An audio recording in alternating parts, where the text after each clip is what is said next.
ఎవడును పాత బట్టకు కొత్త బట్ట మాసిక వేయడు.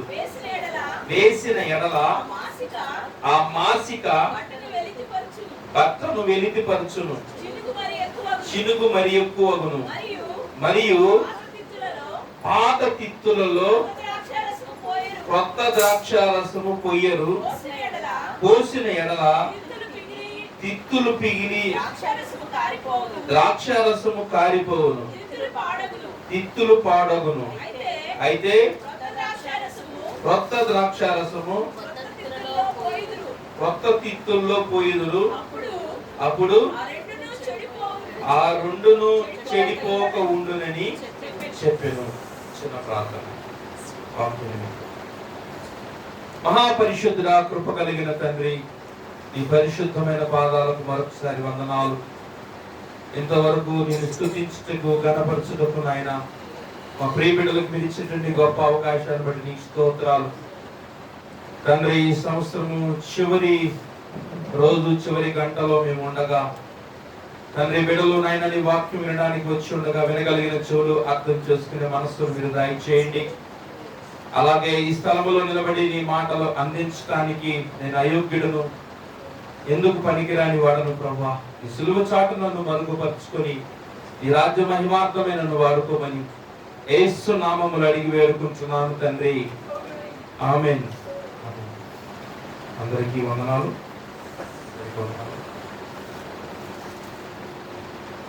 ప్రియమైనటువంటి దేవుని బిడ్డలారా, మరొకసారి చాలా రోజుల తర్వాత మళ్ళా ఇక్కడికి రావాల్సి వచ్చింది. అయితే ఇచ్చినటువంటి అవకాశాన్ని బట్టి ప్రభు నేను ఎంతగానో స్తుతిస్తున్నాను. మీ అందరికీ తెలిసినటువంటి వాక్యాలే అయినా కానీ మరొకసారి మీకు జ్ఞాపకం చేయాలని ఆశపడుతున్నాను. అంతే, ఎవరికి తెలియదని కాదు, కానీ మరొకసారి జ్ఞాపకం చేద్దామన్నది నా ఆశ. సరే, ఇక్కడ రాయబడినటువంటి వచనము ఏమై ఉన్నది అంటే, ఎవడనో పాత బట్టకు కొత్త బట్ట మాసిక వేయడు. వేస్తే ఏమైంది? మాసిక బట్టను ఏం చేస్తుంది? వెలితిపరుస్తుంది. ఇది వాక్యం చెప్తుంది. అయితే కొత్త బట్టలు కొనుక్కున్నాక ఎవరైనా కొత్త బట్టలు కొనుక్కొని దానికి ఎవరైనా పాత మాసిక వేసుకుంటారు? ఎవరైనా వేసుకున్నారు ఎప్పుడైనా? ఎందుకు వేసుకోలేదు?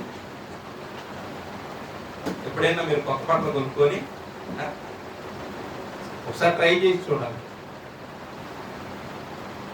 ఎందుకంటే ఎవరు కూడా కొత్తవి కొనుక్కొని పాత మాసిక వేసుకోవాలని ఎవరైనా అనుకుంటారా? అసలు ఆలోచన కూడా రాదు. ఎందుకంటే కొత్తవి అంటే అప్పుడప్పుడు చిన్నప్పుడు పండగలకి బట్టలు కొంటే చాలా ఆనందపడేవాళ్ళం. కొత్త బట్టలు వచ్చాయా నాకు అని చెప్పేసి హ్యాపీగా ఫీల్ అయ్యేవాళ్ళం. అసలు తెచ్చిన రోజే వేసుకోవాలనిపిస్తుంది. నాకైతే ఒక్కరితో ఏమో కానీ కొత్త బట్టలు ఉన్నాయనుకోండి, నెక్స్ట్ డేనే వేసుకోవాలి. నాకు ఉండదు, వెంటనే వేసుకోవాలి. ఇంటెన్షన్ అలా ఉంటుంది నాకు. చిన్నప్పుడు కూడా అలాగే, తీసుకొచ్చినప్పుడు కూడా అలానే ఉండేది. అయితే ఇక్కడ వాక్యం ఏం చెబుతుంది అంటే, ఎవరు కూడా అలా చేయరు. చేస్తే ఏమైంది అంటే వెలితిగా ఉంటది. రెండోది ఇంకోటి ఏం చెప్పాడంటే, చినుగు మరి ఎక్కువైపోయి చిరిగిపోద్ది. ఆ ప్రమాదం ఉంది. పాత దాని వల్ల కొత్త దానికి కూడా ప్రమాదం ఉంది. అర్థమైందా? పాత దాని వల్ల కొత్త దానికి కూడా ప్రమాదం కొంచెం ఉంది. ప్రియమైనటువంటి దేవుని బిడ్డలారా, ఈ రాత్రికాల సమయమందు మనందరం కూడా చాలా వాక్యాలు విన్నాం. కానీ 2025 నుంచి 26లో కూడా రాబోతాం. కానీ మన జీవితంలో కొత్త సంవత్సరం అనేది ప్రారంభించబడతా ఉంది. కానీ కొంతమంది జీవితాలను చూస్తే ఒక్కొక్కసారి ఈ కొత్త బట్టకి మాసిక వేసినట్లుగానే కనపడుతున్నాయి కొంతమంది జీవితాలు. అదంటారా? చాలా మందికి నేను జ్ఞాపకం చేయాల్సిన విషయాలు ఏమిటి అంటే, ప్రార్థనకు వచ్చేవాళ్ళు కాదు, ప్రారంభం నుంచి కాదు, ప్రార్థనలో విశ్వాస జీవితంలో బాగా లోతుగా నడిచేవాళ్ళు. మేము పుట్టుక నుండి క్రైస్తవులం అండి, మేము చిన్నప్పటి నుంచి ప్రార్థనకు వెళ్తాం అని చెప్పుకునేటువంటి వాళ్ళు, మేము విశ్వాసులం అండి, దేవుని కోసం ఏదైనా చేస్తాం, ఎలా అయినా ఉంటాం, దేవుని కోసం ఏ కార్యాలకైనా మేము సిద్ధం అనేటువంటి వారి జీవితాల్లో కూడా ఈ దినాల్లో ఏం కనపడుతున్నాయంటే మాసికలు కనపడుతున్నాయి. వారి జీవితంలో సంవత్సరాలు దాటి క్రొత్తవి వస్తున్నాయి, కానీ పాత స్వభావాలు కూడా ఆ సంవత్సరంలోనికి అడుగు పెట్టుతున్నాయి. కారణం ఒకసారి గమనించండి, మీకే తెలుసు. ఎందుకంటే వాట్ ఈజ్ వాట్, అసలు ఏంటి అనేది ఈరోజు ఎవరికి తెలియదంటూ ఏం లేదు. పాపం అంటే తెలియదా? అబద్ధాలు ఆడకూడదంటే తెలియదా? ఎదుటి వారి మీద ద్వేషంగా ఉండకూడదని తెలియదా? లేకపోతే అసలు పాపం చేయకూడదు, లేకపోతే దేవుడి వాక్యానికి విరోధంగా ఉండకూడదని ఎవరికి తెలియదు? తెలుసు, అందరికీ తెలుసు. తెలుసు కూడా చాలా మంది ఏం చేస్తున్నారంటే మూర్ఖంగా వెళ్ళిపోతున్నారు.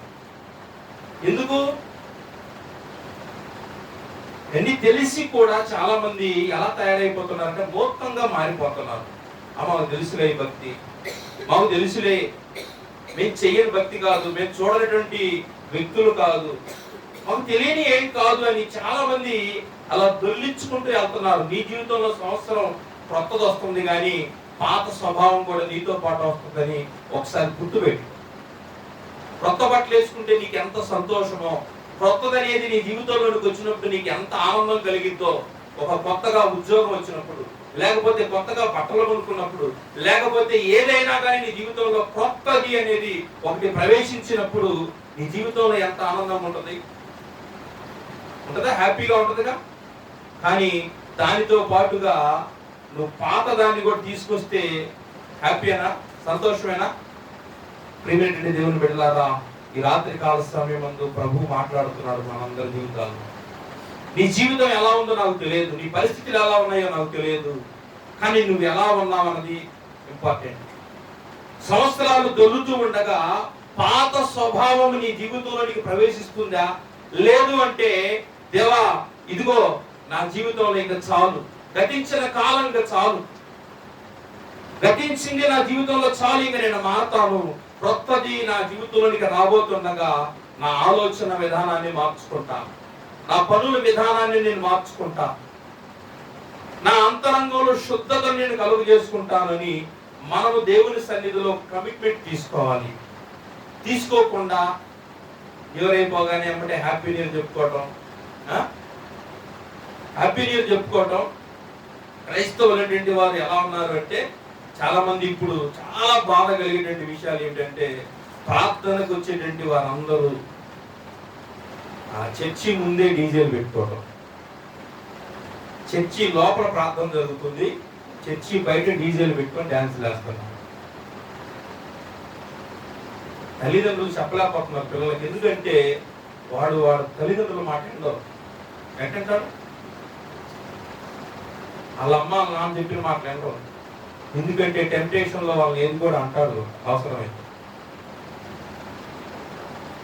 అలా నేను కొన్ని చూసినప్పుడు ఒక్కొక్కసారి చాలా బాధ వేసేది, ఒకసారి ఏడుపు వచ్చేసేది. ఏంటి, లోపల ప్రార్థన జరుగుతుంటే బయటేమో యవనస్తులు సినిమా పాటలు పెట్టుకొని డీజేలతో డ్యాన్సులు వేస్తా ఉన్నారు. ప్రేమినటువంటి దేవుని బిడ్డలారా, ఒక్కసారి ఆలోచించండి. కళ్ళకు కనపడేదే మనకు అంత బాధగా ఉంటే నీ హృదయాన్ని దేవుడు చూస్తున్నాడు, నీ అంతరంగాన్ని చూస్తున్నాడు ఆయన. పై రూపానికి మనం అందంగా అలంకరించుకొని దేవుడి మందిరంలో కూర్చోవచ్చేమో, కానీ నీ అంతరంగాన్ని దేవుడు చూస్తున్నాడు. ప్రతి సంవత్సరం నీకు ఎన్ని సంవత్సరాలు వచ్చాయో నాకు తెలియదు, నీ సంవత్సరం దేవుడు చూస్తున్నాడు. నేను మారుతుందా? మారుతున్నావా? ఈ సంవత్సరం అయినా ఒకటి విడిచిపెడుతున్నావా? ఈ సంవత్సరం అన్నా అది వద్దు అని అనుకుంటున్నావా? పోయిన సంవత్సరంలోదే మళ్ళీ తెచ్చుకున్నాం ఈ సంవత్సరంలో. ఆలోచించండి ప్రియమైన దేవుని బిడ్డలారా, మన జీవితం అలా ఉంటే ప్రభుకి ఇష్టం లేదు. మనం అలా జీవించడం దేవునికి ఇష్టం లేదు. కొత్తగా ఉండాలి మనం. దేవుడు మన ఎడల అలాంటి తత్వాన్ని కోరుకుంటున్నాడు. మీ అందరికి తెలిసిందే, అయినా కానీ జ్ఞాపకం చేస్తాం. దావీదు మహారాజు ఏమన్నాడు?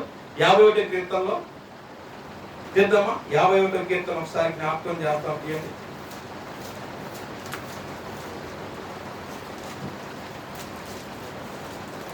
51వ కీర్తన 10వ వచనం ఒకసారి జ్ఞాపకం చేస్తాం. దేవా, నా యందు శుద్ధ హృదయము కలుగజేయుము, నా అంతరంగములో స్థిరమైన మనస్సును నూతనంగా పుట్టించుము అన్నాడు.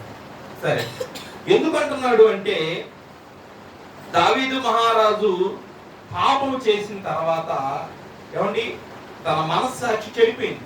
ఎవరైనా గుర్తుపెట్టుకోండి, పాపం చేసినప్పుడు వారి మనస్సాక్షి ఏమైపోద్ది? చెడిపోద్ది. ఇది ఖచ్చితంగా జరిగింది. ఎవరికైనా కానీ పాపములో ఉన్న వారి మనస్సాక్షి ఏమైపోద్ది అంటే ఖచ్చితంగా చెడిపోద్ది. ఇంకా వాళ్ళు ఎలా ఉంటారు? ఇంకా దైనిక అలవాటు పడతారు, బాగా పాపానికే బాగా అలవాటు పడతారు. దావీదు మహారాజు అంతకుముందు మనసు మంచి మనసు ఉంది.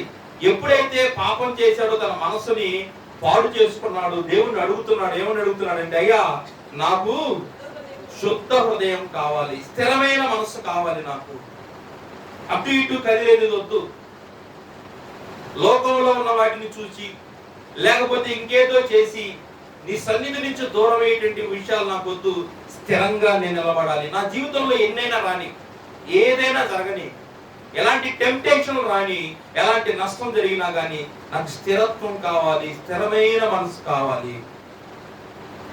ప్రార్థన చేశారా ఇట్లా ఎప్పుడైనా దావీదు మహారాజు లాగా? అయ్యా నాకు స్థిరమైన మనసు కావాలి. పోయిన సంవత్సరం అనుకున్నది నేను ఈ సంవత్సరం చేయలేకపోతున్నా.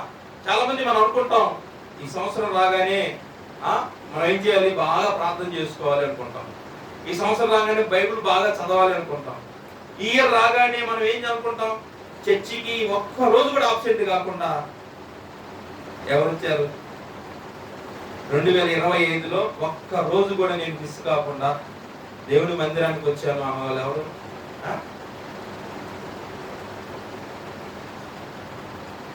ఒక్కళ్ళు కూడా లేదా? ఈ 2026లో మనం అలాంటి మంచి మంచి తీర్మానాలు తీసుకున్నాం. పాత వాటిని విడిచిపెడదాం. ఏ కారణమో నాకు తెలియదు, మీరు ఏ సందర్భంలో రాలేకపోయారో లేకపోతే ఏంటో నాకైతే తెలియదు, కానీ మనము పాత వాటిని కొన్నిటిని విడిచిపెట్టాల్సి ఉంది మన జీవితంలో. అది నీకే తెలుసు. ఏమేమి విడిచిపెట్టాలి, ఏం చేయాలి అని నేను చెప్పట్లేదులే, కానీ నీ అంతరంగాన్ని నువ్వు అడుగు. దేవుని వాక్యానికి విరోధంగా నీ జీవితంలో ఏమున్నాయో నీకు తెలుసు. ఆయనకి నీకు ఆయాసకరమైనవి ఏమున్నాయో ఒకసారి నిన్ను నువ్వే ఆత్మ పరిశీలన చేసుకుంటే దేవుడు నీకు తెలియపరుస్తాడు. ఎవరు చెప్పాల్సిన అవసరం లేదు. నువ్వు మోకరించి ప్రార్థన చేయి, ప్రభు నిన్ను నడిపిస్తాడు. సత్యమైన మార్గంలో నీకు నిన్ను నడిపిస్తాడు. దావీదు అదే అడుగుతున్నాడు, ప్రభా నా మనస్సాక్షి చెడిపోయింది, నేను పాపం చేయడం వల్ల నా ఆలోచనలు పాడైపోయాయి, నేను ఇప్పుడు ఏం చేయలేకపోతున్నా, నాకు స్థిరమైన మనసు కావాలి అని దేవుని సన్నిధిలో ప్రార్థిస్తా ఉన్నాడు. ప్రియమైన దేవుని బిడ్డలారా, మనము అలా ప్రార్థిస్తే మనకు ఆ మనసు వస్తుంది. ఆ నూతనమైనటువంటి స్వభావము మన జీవితంలోనికి దేవుడు ఇవ్వటానికి సిద్ధంగా ఉన్నాడు. కానీ మనం అడగట్లా. కొంతమంది అడిగితే అది మన జీవితంలోనికి ప్రసాదించబడుతుంది.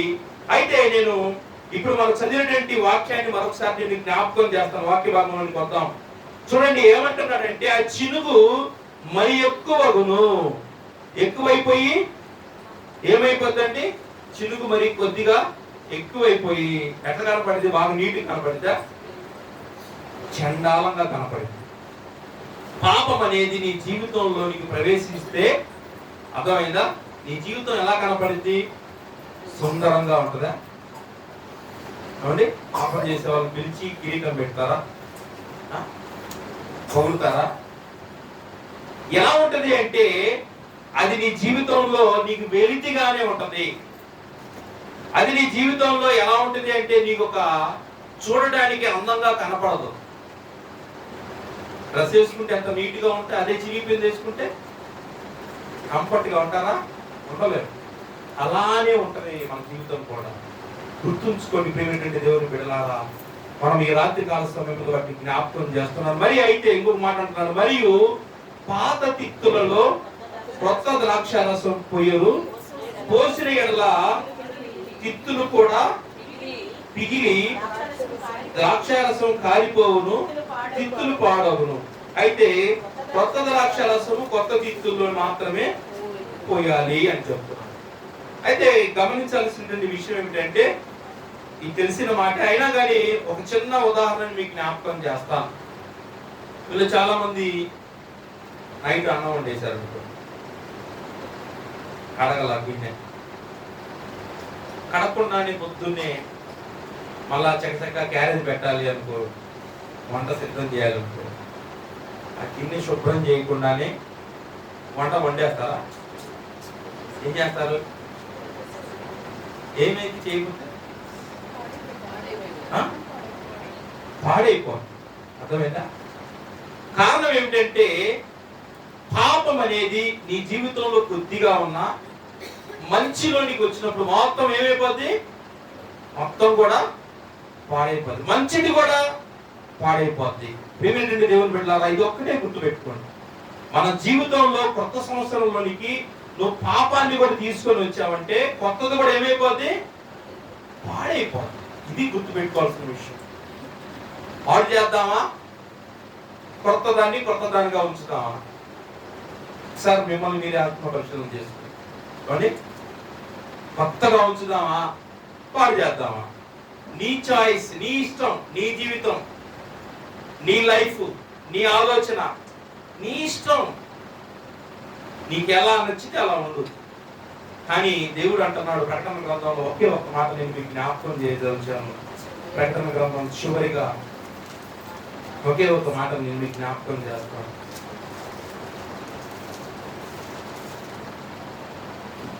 10వ వచనం నుంచి 11వ వచనాన్ని జ్ఞాపకం చేస్తాను. సార్ క్షమించాలి. ఆ ప్రకటన గ్రంథం 22వ అధ్యాయము 11వ వచనాన్ని.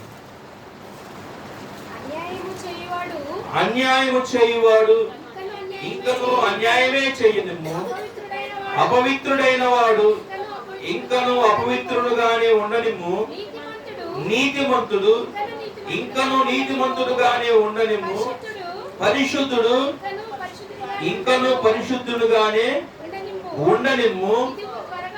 ఇదిగో త్వరగా వచ్చుచున్నాను, వాని వాని క్రియల చొప్పున ప్రతి వానికి ఇచ్చుటకు నేను సిద్ధపరిచిన జీతము నా యొద్ద ఉన్నది. చాలు. చివరి మాట ఏం మాట్లాడుతున్నాడంటే, ప్రభు అన్యాయం చేయువాడిని అన్యాయం చేయి. అన్యాయం చేస్తున్నావా? నాకు తెలియదు, చెయ్యి, నీ ఇష్టం. తర్వాత అపవిత్రుడిని అపవిత్రుడుగా ఉండని. అపవిత్రుడుగా ఉన్నావా? నీ ఇష్టం. అయితే ఇంకేమంటున్నాడు అంటే, నీతిమంతుడుగా ఉన్నావా? నీతిమంతుడుగానే ఉండు. నీతిమంతుడుగా ఉన్నావా?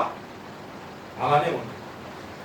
అయితే ఇంకొక మాట, పరిశుద్ధుడు ఇంకను పరిశుద్ధుడుగానే ఉండను. పరిశుద్ధంగా ఉన్నావా? అలానే ఉండు. అయితే ఒకటి చెప్తున్నాను, ఇదిగో నేను త్వరగా వస్తున్నా. నేను త్వరగా వస్తున్నా. వచ్చేది ఎవరు? పాస్టర్ గారు కాదు, దేవుడు త్వరగా రాబోతా ఉన్నాడు. త్వరగా వస్తూ ఏమంటున్నాడంటే, వాని వాని క్రియల చొప్పున ప్రతి వానికి ఇచ్చుటకు నేను సిద్ధపరిచిన జీతము నా యొద్ద ఉన్నది. నా దగ్గర జీతం ఉంది. నువ్వు ఎలా మాట్లాడావు, ఎలా జీవించావు, నీ ఆలోచనలు ఏంటి, ప్రతిదీ కూడా నాకు తెలుసు. మీకు జీతం ఇవ్వడానికి నేను వస్తున్నా. మీ క్రియలను బట్టి, మీ ప్రవర్తన బట్టి, అన్ని విషయాలను బట్టి నేను రాబోతా ఉన్నా. ప్రియమైన దేవుని బిడ్డలారా, దేవుడు రాబోతా ఉన్నాడు. మళ్ళీ త్వరగా ఆయన మా మధ్యకి రాబోతున్నాడు. వాని వాని క్రియలు చొప్పున ప్రతి వానికి జీతము సిద్ధపరిచి ఉన్నాడు. నువ్వు అన్యాయంగా ఉన్నావా, అపవిత్రుడుగా ఉన్నావా, పరిశుద్ధుడిగా ఉన్నావా నాకు తెలియదు, కానీ ఆత్మ పరిశీలన మాత్రం చేసుకోండి.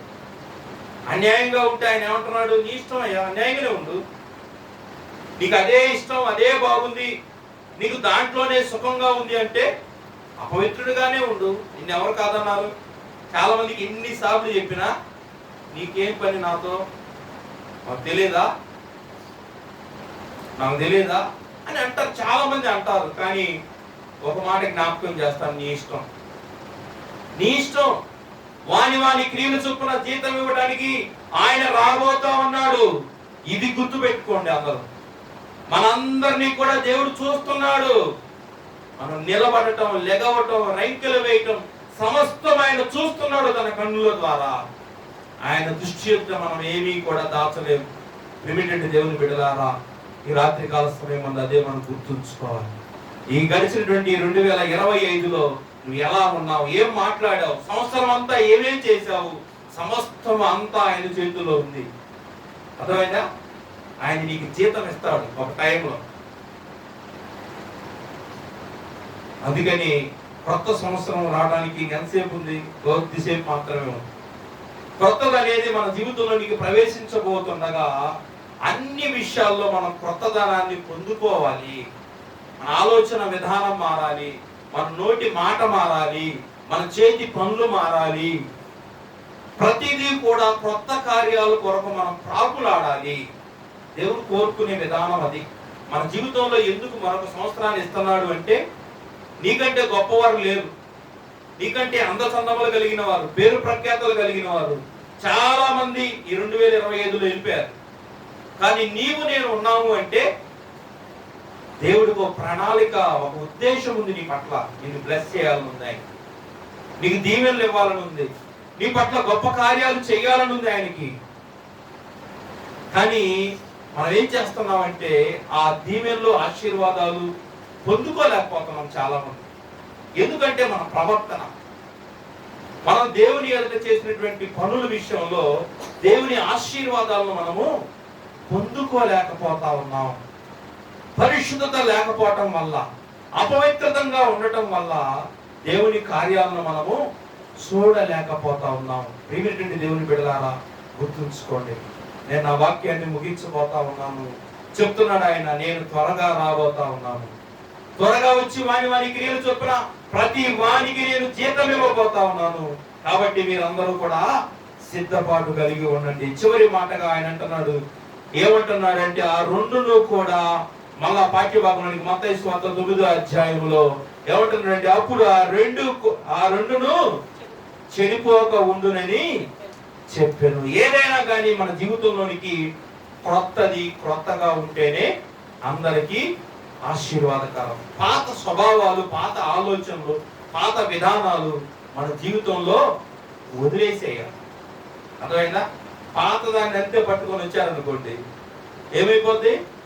కొత్తది పాడైపోయే ఛాన్సులు ఉన్నాయి. కాబట్టి ఆ కొత్త దాన్ని మనందరం కాపాడాలి. మనందరం కూడా ఈ 2026లోనికి ప్రవేశించబోతుండగా కొత్త ఆలోచనల విధానాలతో మన మనస్సులను, పనులను అన్నిటినీ కూడా నూతన పరుచుకొని ప్రభు దీవెనలు కావాలని మనందరం కూడా వేడుకుందాం.